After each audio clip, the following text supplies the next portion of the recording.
فلسفہ اسلام بقاء ذات نہیں ہے۔ کربلا میں آپ کو کیا نظر آتا ہے؟ اگر امام حسین خود کو بچانا چاہتے کیا بچا نہیں سکتے تھے؟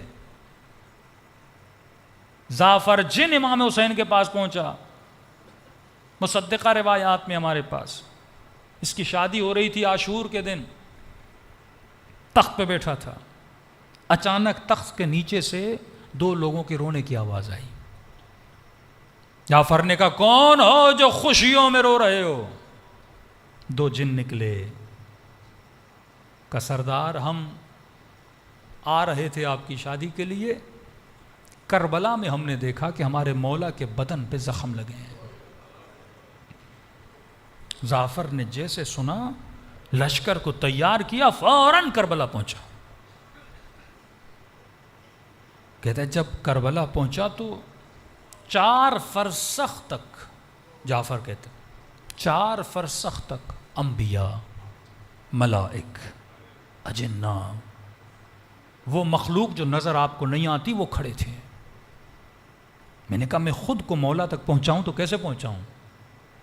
کہتا ایسی سوچ میں تھا کہ امام حسین نے وہیں سے آواز دی، جعفر حسین کے قریب آ۔ کہ جب مولا کے قریب گئے، میں نے کہا مولا اذن دیں، اجازت دیں، میں ان سب کو تہس نہس کر دوں۔ مولا فرماتے میں اجازت نہیں دے سکتا۔ کہ مولا کیوں؟ کہ خلاف عدل ہے جعفر، تو ان کو دیکھ رہا ہے وہ تجھے نہیں دیکھ رہے۔ کہ مولا انسانی بھیس میں آ کے کروں گا۔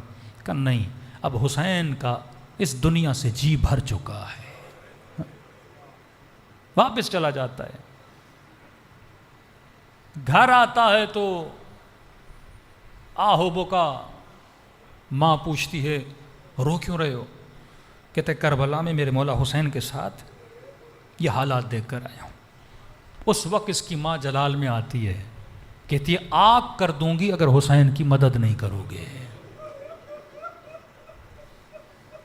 کہتے ہیں پھر سارا لشکر ماں کے کہنے پہ کربلا پہنچتا ہے، لیکن جعفر کہتے ہیں اب جب میں پہنچا تو شام غریبہ ہو چکی تھی۔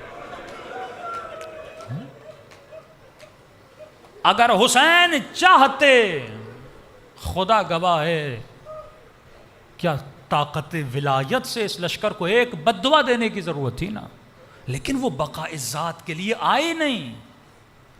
سیلفشنس کا جو تصور ہے یہ طاغوت کا تصور ہے۔ مطلب امریکہ خود کو بچانے کے لیے اسرائیل کو تباہ کرے گا، افغانستان کو تباہ کرے گا، پاکستان کو تباہ کرے گا، میں بچ جاؤں، میری بقا۔ حسین کہتے ہیں امت بچے، حسین جاتا ہے تو چلا جائے۔